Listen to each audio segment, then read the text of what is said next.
दोस्तों, जब भी हम इलेक्ट्रिकल व्हीकल की बात करते हैं तो एक टर्म, एक शब्द बार बार इस्तेमाल किया जाता है, वो है पावर ट्रेन। पावर ट्रेन हम बात करेंगे इस वीडियो में कि ये एक्चुअल में है क्या, इसका क्या काम रहता है। इलेक्ट्रिकल व्हीकल पावर ट्रेन और आईसीई व्हीकल जो पेट्रोल डीजल व्हीकल, उनकी पावर ट्रेन में क्या फ़र्क रहता है, और जितने भी टाइप्स की पावर ट्रेन है इलेक्ट्रिकल व्हीकल्स की, उनका क्या काम रहता है, वो सब इस वीडियो में हम बात करेंगे। पर सीधी सी बात, हम ये भी जान पाएंगे कि हाउ इलेक्ट्रिकल व्हीकल वर्क्स, कैसे काम करता है सिस्टम, उस पर भी हम एक नज़र डालेंगे।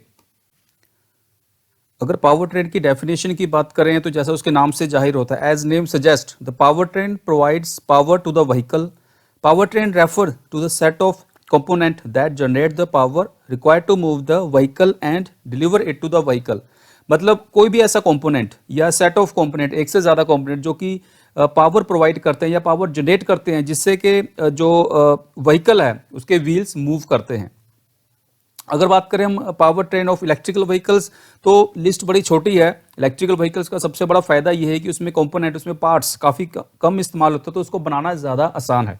लिमिटेड पावर ट्रेन्स रहते हैं कंपोनेंट इलेक्ट्रिक व्हीकल्स की बात करूँ, जिसमें एक है चार्जर, बैटरी, कंट्रोलर या मोटर, एसी डीसी कन्वर्टर है जिनको इन्वर्टर भी कहा जा सकता है, ये सब इसमें पार्ट रहते हैं।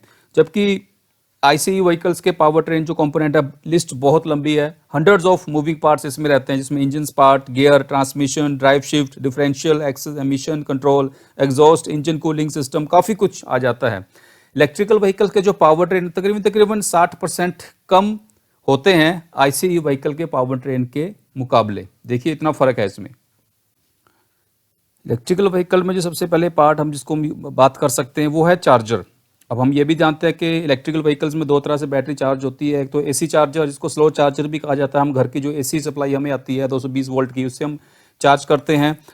इसको हम ऑन बोर्ड चार्जर भी कहते हैं। इसमें जो घर की एसी सप्लाई है उसको इन्वर्टर के थ्रू, कन्वर्टर के थ्रू पहले डीसी में कन्वर्ट किया जाता है, क्योंकि जो बैटरी को पावर, जो आउटपुट है, जो बैटरी काम करता है, वो डीसी पावर पर, डीसी सप्लाई पर काम करता है। वहीं अगर हम सीधे डायरेक्ट डीसी फास्ट चार्जर से हम बैटरी को चार्ज कर रहे हैं, तो वो बिल्कुल डायरेक्ट बैटरी को सप्लाई जाती है, लेकिन वहाँ पर सर्किट्स वगैरह लगे होते हैं, किसी तरह का शॉर्ट सर्किट या ओवर हीटिंग का वो सब सिस्टम रहता है उसमें।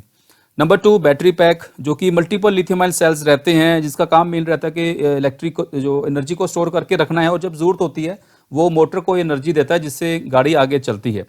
ये बेसिक काम रहता है बैटरी पैक का। लेकिन जो बैटरी पैक है, आप इसको बात को हमेशा याद रखिएगा, वो डीसी सप्लाई पर ही काम करता है, उसकी आउटपुट है वो डीसी रहती है। नंबर 3, डीसी एसी कन्वर्टर या इन्वर्टर जिसको कह सकते हैं, एंड कंट्रोलर, इनका क्या काम रहता है। अब बिल्कुल फिर वही बात आ गई कि जो डीसी बैटरी पैक है उसकी जो आउटपुट है वो डीसी सप्लाई पर काम करता है। तो इसके लिए एक बार फिर से जो हमें सप्लाई मिल रही है डीसी बैटरी पैक से, वो जब मोटर में जाएगी, अब मोटर जो कौन सी है, मोटर है एसी, परमानेंट एसी मोटर ज़्यादातर इलेक्ट्रिक व्हीकल्स में यही इस्तेमाल होती है। तो एक बार फिर से इस इन्वर्टर के थ्रू इस डीसी पावर को एसी में कन्वर्ट किया जाता है, ताकि वो मोटर अपना काम कर सके। और जो कंट्रोलर होता है, इसमें जनरली वो एक तरह के सॉफ्टवेयर रहते हैं, सॉफ्टवेयर प्रोग्राम इंटीग्रेशन की जाती है उनकी पावर ट्रेन कंपोनेंट्स के साथ, जो कि इसके अलावा वो हेल्प करता है जितना भी डाटा है उसको एक्सचेंज करने का, प्रोसेसिंग करने का, ये सब काम कंट्रोलर का रहता है।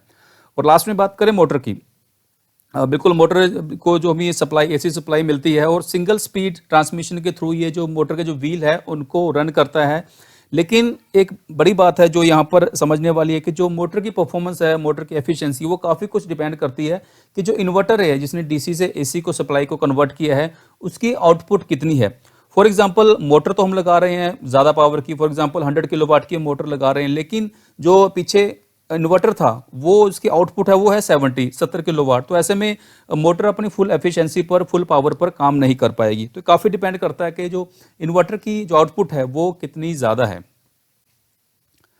इन सब कंपोनेंट के अलावा दो तरह के और सिस्टम काम करते हैं इलेक्ट्रिकल व्हीकल्स में। एक है थर्मल मैनेजमेंट सिस्टम, जो कि रिस्पॉन्सिबल होता है कि जितने भी कंपोनेंट्स है उनका जो टेम्परेचर है उसको मेंटेन करके रखता है, कि कोई भी ओवर हीटिंग होती है तो बिल्कुल वो सिस्टम को बताता है। तो ऐसे में जो रिक्वायर्ड ज़रूरत होती है वो मैकेनिज्म उसके ऊपर काम करता है, और हमें नोटिफिकेशन भी बिल्कुल मिलती है ओवर हीटिंग की, कोई भी अगर पार्ट गर्म होता है। उसके अलावा बात करें, एक और सिस्टम है जो सबसे ज़रूरी है, बैटरी मैनेजमेंट सिस्टम।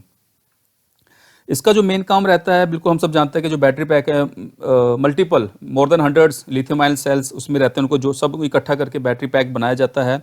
अब ये अब ये बैटरी पैक अपनी पूरी एफिशिएंसी पावर के साथ काम करके, इसके लिए ज़रूरी है कि ये भी जितने भी सेल्स उसमें लगे हैं वो सभी इक्वली काम करें। अगर किसी सेल कोई कम या ज़्यादा काम कर रहा है तो उसका उसका असर ओवरऑल परफॉर्मेंस पे पड़ता है। तो जो बैटरी मैनेजमेंट सिस्टम है ये पूरी निगरानी रखता है एक एक सिंगल सेल पर कि कौन सा कैसा काम कर रहा है। कहीं पर भी माल फंक्शन होता है, प्लस माइनस कुछ उनकी आउटपुट में निकल कर आता है, तो उसके जो एक्शंस ज़रूरी रिक्वायर्ड होते हैं वो ये सिस्टम करता है। उस तरह की नोटिफिकेशन जो सिस्टम को ये सारा सिस्टम देता है। इसके अलावा जितना कोई डाटा ट्रांसफ़र है, कम्युनिकेशन है, जो अदर सेंसर्स हैं, उन सब से भी ये सिस्टम मिलकर काम करता है। एक जॉइंट पूरा सॉफ्टवेयर ये मिलकर काम करते हैं इलेक्ट्रिकल व्हीकल्स में। इलेक्ट्रिकल सॉफ्टवेयर पार्ट ये भी काफ़ी ज़्यादा मायने रखता है इलेक्ट्रिकल व्हीकल्स में। तो ये था ओवरऑल सिस्टम, एक सिंपल तरीके से समझाने की कोशिश की है। अदरवाइज़ इसमें तो बहुत ज़्यादा लोचा है, इतना भी आसान नहीं है सिस्टम ये।